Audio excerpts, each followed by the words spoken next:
so I didn't add the intro. I forgot. Sorry, I was in a hurry. How's it going, everyone? I was trying to get this done as fast as I could. It's like last minute I wasn't going to do this, but I'm all of a sudden kind of feeling a little better, weirdly enough, today. So cheers, everyone. Cheers to welcome to Recipe and Review. As you saw, it is the Imperial American IPA, American Imperial IPA. Let's see. Big Houston, how you doing? Cheers. All right. Thanks for being here, brother. Appreciate it.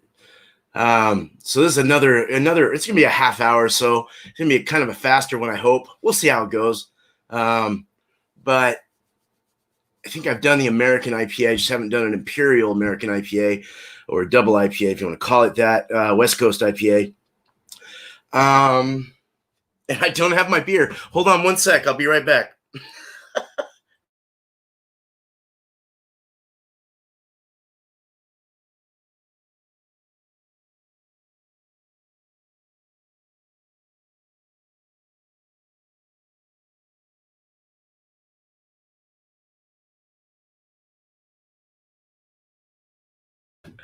All right. Sorry about that. So let's get into the history real quick here. So information coming from BJCP, of course. This is really craftbeer.com is the other resource I went to get some other small information. So thanks, guys. That information's in my description.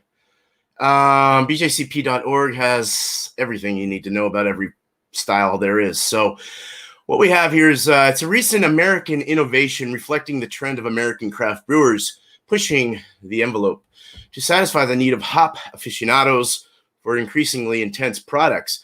The adjective imperial is arbitrary and simply implies a stronger version of an IPA. It can be called a double, an extra, an extreme, or even any other variety of adjectives would equally valid.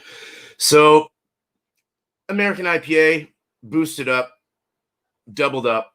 You know, mine are actually 7.5%, which is like the lowest. 7.5 and up is around 7.5 and up to about 10% is what you want to look for when creating a recipe for this. So I can show you a little information on that. There you go. Oh, I am so not there today, guys. Hold on one sec.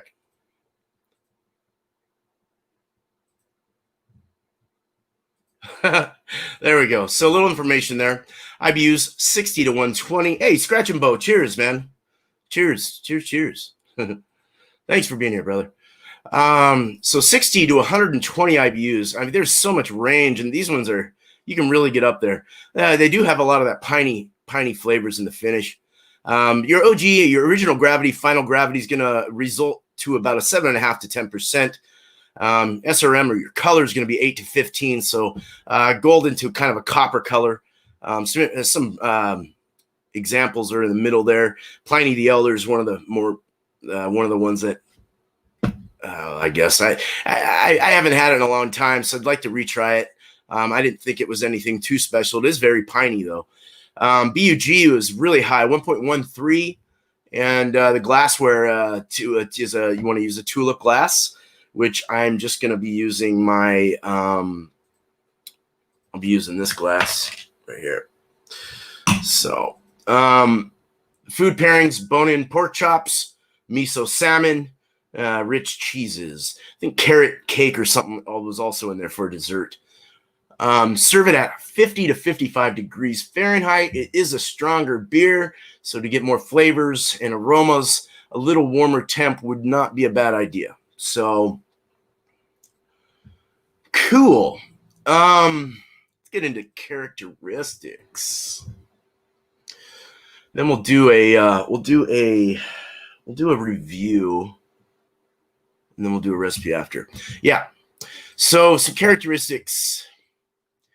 Aroma, prominent to intense hop aroma that can be derived from American, English, and or noble varieties. Although its citrusy hop character is almost always present, most versions are dry hopped and can have an additional resinous or grassy aroma. Although this is not absolutely required. Some clean malty sweetness may be found in the background. Fruitiness, either from esters or hops, may also be detected in some versions. Although neutral fermentation character is typical. Some alcohol can usually be noted, but it should not have a hot character. You don't want it like you're taking a shot of alcohol. So you're moving to China. Okay. Appearance. Sorry. Are you really? Appearance. Color ranges from golden amber to a medium reddish copper. Some versions can have an orangish tint. It should be clear.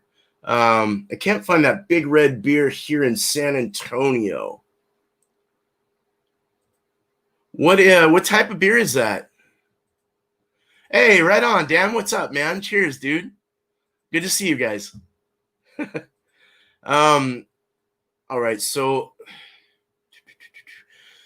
appearance, good head stand with good head stand with off-white color should persist. You should be clear, although unfiltered dry hop versions may be a bit hazy from the chill haze, which we'll be doing in this one. Hop flavors, strong and complex, can reflect the use of American English and or noble hop varieties. Did I already say it? No, it just feels like I did. High to absurdly high hop bitterness. 1.13 is really high on the bitterness unit, gravity unit ratio. But it's all about balance. So for the particular style you're making. Although the malt backbone will generally support the strong hop character and provide the best balance, malt flavor should be low to medium and is generally clean and malty, although some caramel or toasty flavors are acceptable at low levels.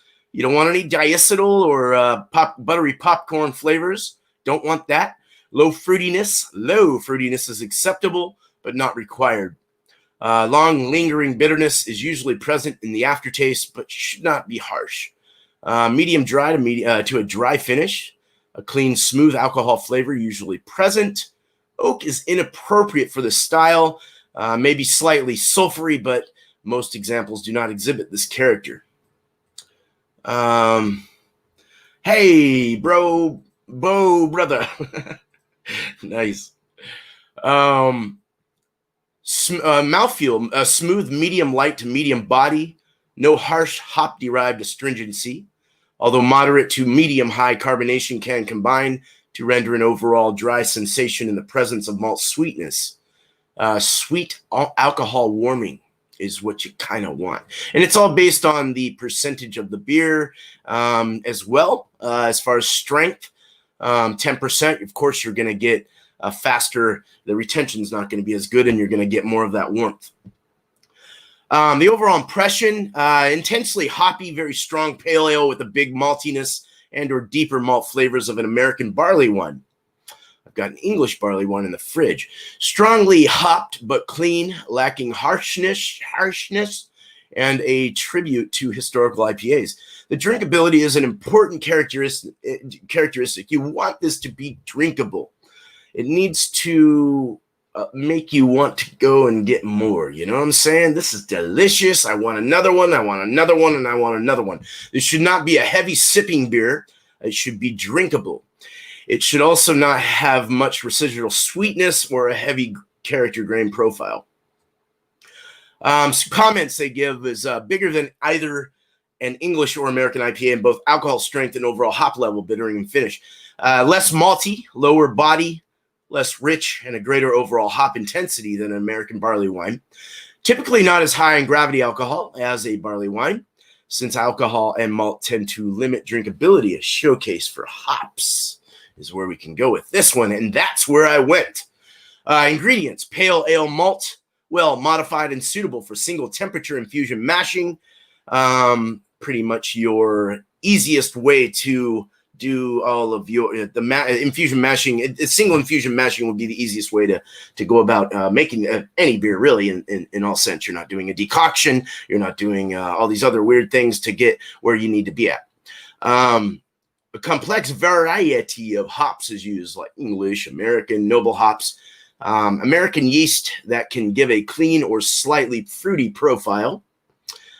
Generally all malt, but mashed at lower temperatures for higher attenuation. Water character varies from soft to moderately sulfate. So let's go over here. Go back to this. Gotta show you that one more time, just to get it in your brain. All right. So I think we're good there. I have a recipe, but first I want to do a review. So I'm going to go ahead and pull up this camera right here. Let me fix that, though, because you're looking up my snout. Oh, God. Was not prepared, was I? Okay. So I have one that I was drinking on last night. And I got a little bit too smashed, but I think it actually cleared my nose out. So this is one some of you have seen, especially in my area. It's right over the bridge. Is this Bowie Beer Company. They just opened about 5 years ago or so.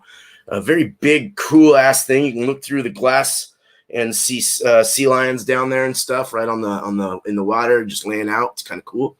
This is a 7.5%, so it's at the lower range. Excuse me, but it's an American. It's a West Coast IPA. Definitely has 70 IBUs, so it's a lot lower. I guess you could kind of call this just a West Coast, a stronger West Coast IPA. But it's all I had in my fridge, so we're going to go with this. The IBUs are really low compared to, a little lower than what I had, I think, in my thing. So I got to look at that again when we make the recipe. I kind of forgot. That's that. Whoops, sorry. Yeah, so let's go ahead and open this up. This was 10/15/20, so about a month old.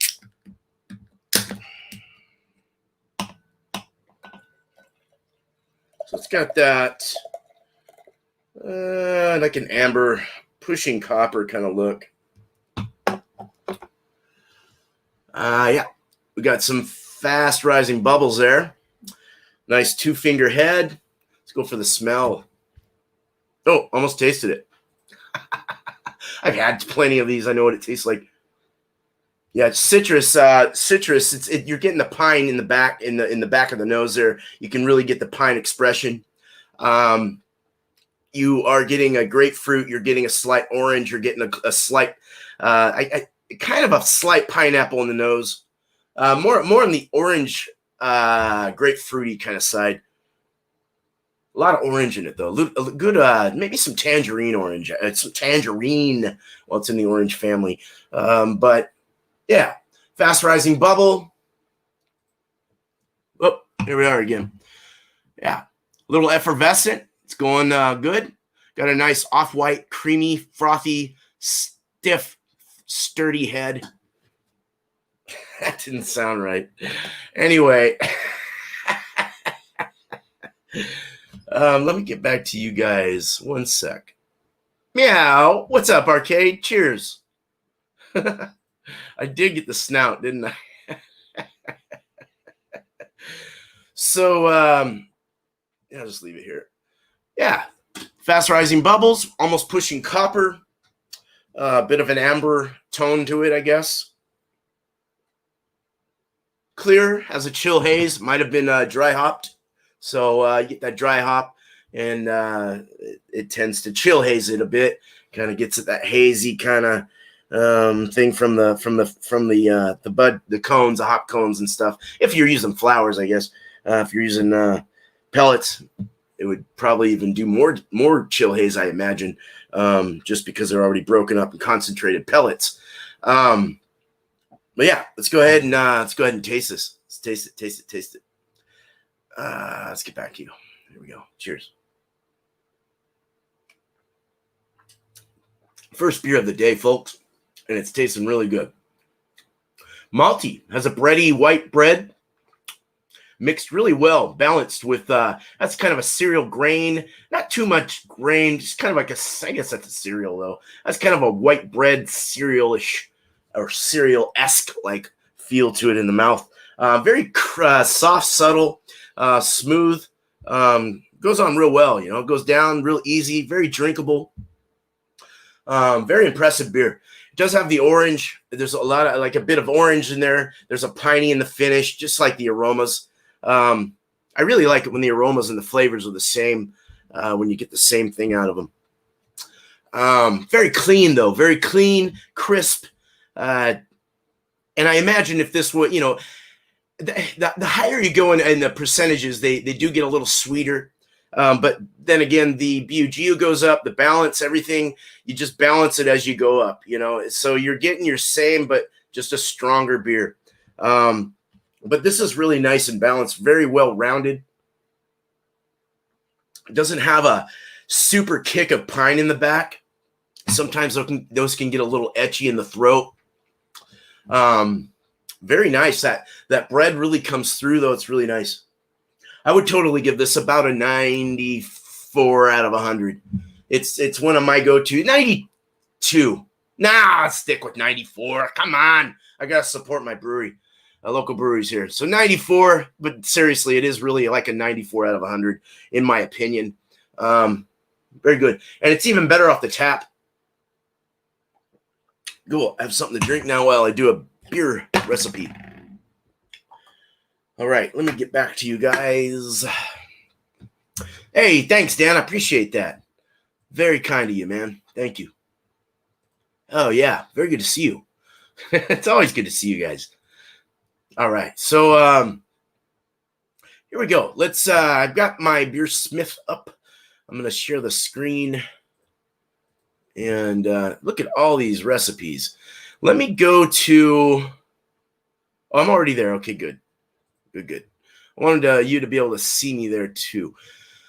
Follow my cursor, if you will. Let's go ahead and put all the info in. Oh, I forgot to show you this real quick. This is what I'm doing for my recipe. Let's see where you are here. Okay. Let me stop that real quick. Here is my American IPA recipe grain bill. So it's a bigger grain bill. We're not going to get too into it now because we're going to be building the recipe. But you can see it's a heavier grain bill. And I'm only doing an 8-gallon batch. I'm not doing a 10 because my mash tun's not big enough to hold this amazing amount of grain. So 8 gallons about right. As Brian had said from Thrash Metal, that was really good advice from him. So thank you, Brian.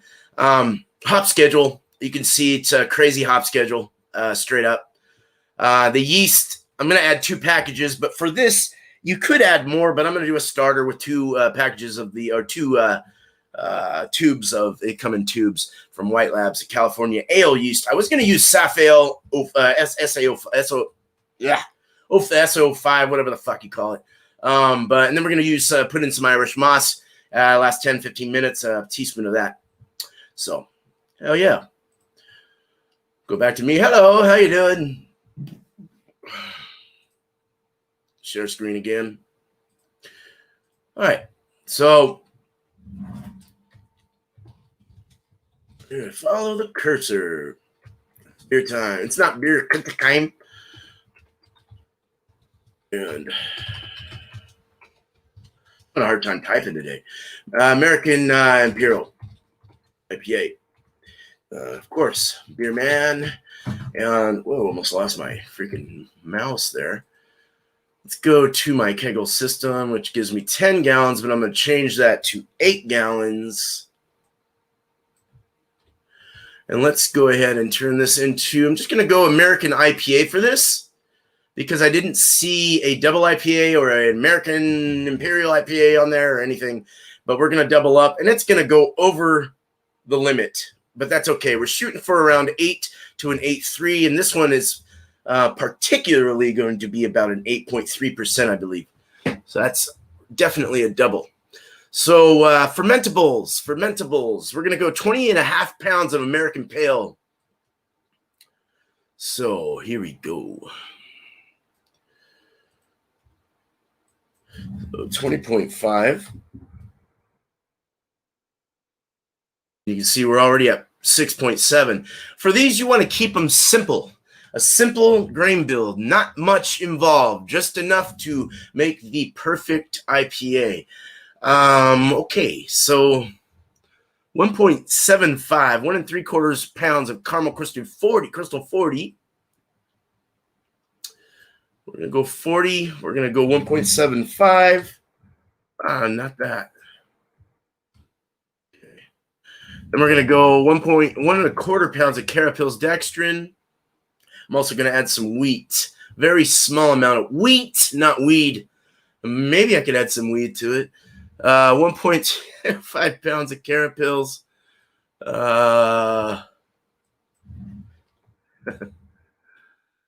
Right, and then we're going to add some Belgian wheat malt. Belgian wheat malt. And we're going to add 1 pound of that. So you can see 83.7% of the grain bill, 7 of the pale malt, 1 3/4 of the crystal. We're doing 7.1. You can add up to 20%. 1 1/4 pounds of Carapils for body and head retention, which is only 5.1% of the grain bill, and 4.1% of the grain bill will be Belgian wheat malt. That's all we're doing there. And now let me get back to you guys real quick. Make sure I'm not. Hey, what's up, Brian? How you doing? Thrash, cheers. Right on, brother. Good to see you. Imperial American IPA. Here we come. All right. Thanks for being here, Thrash. 2 ounces of Simcoe. I want to get that pine in there. 1.13 is the BUGU, so it's a really high. Like, not me at the moment. 13% alphas. If you find that, please adjust to whatever your alphas are when you buy them in the store. But for this, per BeerSmith, it is 13% alphas. And we're going to do 60 minutes of this, 2 ounces. Pellets. I like doing the flowers more than the pellets, but that's okay. Okay, so, and then we're going to do 1 ounce of Cascade, 5.5% at 30 minutes. Seems to work well with the Simcoe. That's 1 ounce at 55 minutes. It went all wacky-loo on this one, so I had to try and get my BUGUs right, my balance, and everything. Then we're going to add Cascade again at another ounce at 30 minutes. 30. Then we're going to add Vic's Secret, an ounce at 10 minutes, 15.5% alphas. More of an aroma hop, actually, and a flavor hop, or a flavor hop, should I say. It is an Australia or a New Zealand strain, or Australian, excuse me. And they say it's an aroma hop, 15.5%, and it has it's best accessed by dry hopping or whirlpool, which I'm adding towards the end to get more of the flavors out and aromas. So we're going to add a ounce of that at 10 minutes. And then we're going to add whirlpool that, same one, at an ounce and a half, actually, because I really want to get some flavors. You're not going to get too many alphas pulled through out of this. Not a whole lot coming out during this, but enough to balance it out perfectly.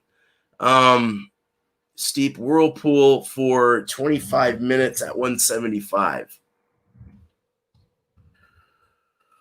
Okay, you can see we're at 1.094 right now. That's okay, actually. We could go. I don't know why I did not get what I got when I did it last time, but we can fix that. Let's there. Look at that. 1.25 ounces of Vic's Secret at 10 minutes. Perfect. Okay. And we're at 8% right now on the malt, or on the ABV. Of course, we're going over because I could not find the double IPA. And we're at 89.7. This one was at 70 IBUs. So now let me go back to you guys real quick, just to keep you guys in the loop here. Hey, what's up, Michelle Sparkles? Cheers. Cheers, cheers. Hello, Thrash. Cheers, Beer Man. Cheers, cheers, Michelle. Hello, Sparkles from Dan the Man. Saying things back and forth. And a smile from Dan. And right on. That almost scratched my throat. Okay. So let's hide this. It's driving me nuts. Yeast. We're gonna add California ale. Let's go and actually add the findings first. Irish moss. One, and we're gonna do a starter with two tubes of White Labs California ale yeast. Was going to use SO5, but I figured I would use this one. It seemed to be a pretty clean one, as well as SO5. That was a very clean yeast, clean dry yeast at that. So I do need a beer. I need to chase. My throat's getting dry here. So, okay, we got that. They say 10 minutes, 10 to 15 minutes on Irish moss is usually acceptable. So our yeast, let's get our yeast. White Lab, California Ale, White Labs. This one right here, 2 packs or 2 tubes. It comes in tubes. I think it does anyway. It used to. It was a long time ago. So you can see they've tallied it up about $53 for this beer, which really isn't bad when you consider that each beer is around about maybe a little over $1 compared to $2.50 and up. So you're saving quite a bit of money. 1.128, which is perfect on the BUGUs right there. As you can see, 8.3%. That's exactly what I had said, and that's what we got. So that's good. I could go down a little bit on the pale malt or the caramel. You can adjust it if you wanted. Of course, I want to get this to force carbonation because it'll be fed out of my taps. So, yeah, I think that's good. 8.3. I think that's a good one. We're going to save it. And there you go. That's I love how BeerSmith does their thing. They put it all together in this form, and you can even print this out. Everything. It's so great. I really love how they do stuff. Cool. Let's kind of tick out of that. Oh, I left Dan the Man up there. All right. So yeah, that's an Imperial American Imperial West Coast IPA, more or less. Gives me a little time here to kind of shout some things out. First, I'll start with my channels, my lives, and any videos I got coming up. Bit of a toothache today, so a lot of drainage from my sickness. So it's finally, I felt so good this morning. I don't know what the fuck it was, but I do want to, I'll probably rest tonight after this just to kind of kick it over, but you know how I am. But I will definitely shout out the 2 people that I definitely need to and want to and care about. I care about all you guys, actually. I care about everyone in my community and just everyone. Every one of you guys is great. Thank you for your support. Thanks for being here, too. So my show will go on next Tuesday, unless something crazy happens. But of course, I'll let everyone know if something happens. But 8 o'clock Eastern will be beer and cheese. And it'll be anything goes. Bring a beer and cheese of choice, preferably if you can bring a craft beer and a craft cheese. They're a little more expensive, but there you go. 8 o'clock Eastern, 5 o'clock Pacific, my time. And 3 o'clock, 6 o'clock. Today was a little later. Sorry about that. I wasn't going to do it today, but I ended up doing it because I just can't get enough of it. But we'll be doing my recipe review. I don't know what it'll be yet. I got to see if I can go find something new. I'm starting to run out of ideas here. A lot of recipes. Recipe review, 6 o'clock Eastern. I will try at Lee. Well, of course, I'll get there at 6 o'clock Eastern next week. And okay, so let's start with Bumpy Road Brewery, Multi Mondays. He'll be shouting out his winner tonight after Wildcard Wednesday, which is at 4:20, 4:30, 7:20, 7:30. It hurts. Eastern time by Ron Theriot's channel. Please go there and check him out. I may make it. Who knows? We'll see. But yeah. So there, I want to say they're just doing anything today. I'm not sure. Help me out if I'm wrong. Hey, Lep, what's up? Cheers, man. Cheers. Yeah, and then after that, of course, is Beer Chugs. I definitely don't want to forget that. I love going to that show. On both channels. They have both Ron's channel. I got great guys there, and as well as Beer Chugs. There's always such a great panel. It's 2 sessions long. You can go to either one if you want to join it.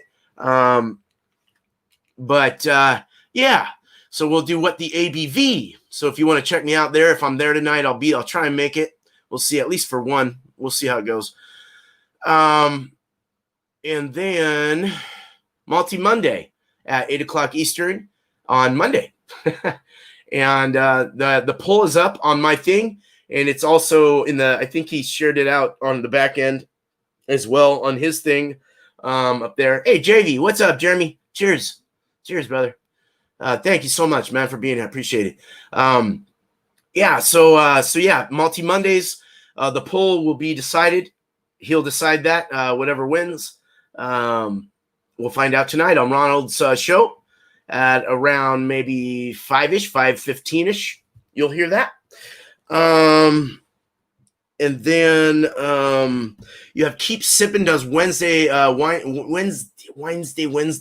as well. And Craft Beer Pours, they do. I like to share those two out. Husband and wife team, very, very cool people. So cheers to them. Try and catch their thing, Craft Beer Pours. And then we have Alex the Beer Master with Food Friday. And I'm assuming Alex will get the whole aisle. But love you, Alex. You are the man, brother.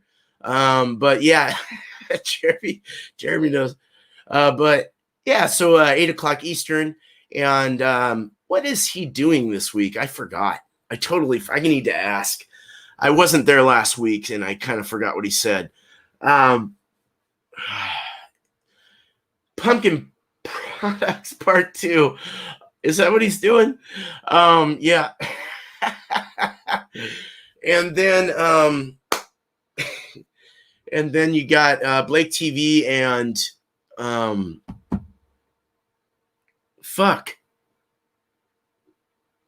Blake TV and oh my God. I had a brain lock right now. I know Blake TV is usually goes right after Alex the Beer Master.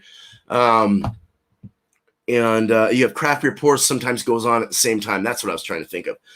And then there's John and Nilly's channel on Sunday, does Stout Sunday. I can't do it at 10:30 Eastern time, so you can see at 7:30 in the morning for me. So unless they've changed the time, but I don't know.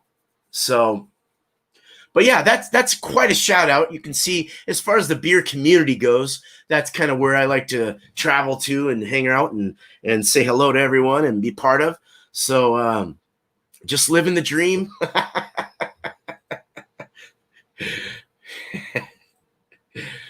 Oh yeah, the whole aisle.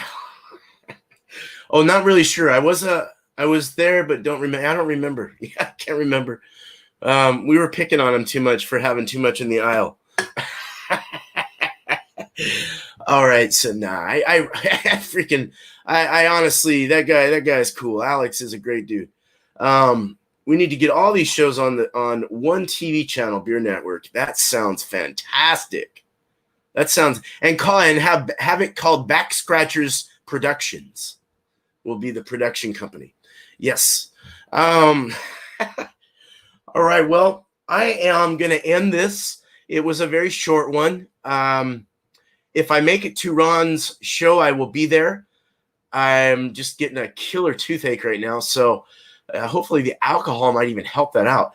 And then I'll try and make at least one tonight of Beer Chugs. We'll see how that goes. But otherwise, please go and show your support, show your love. Right on. Cheers, guys. I'm out of here. This has been fun. Another review, another recipe and review in the books. Right on. We're gonna get out of here.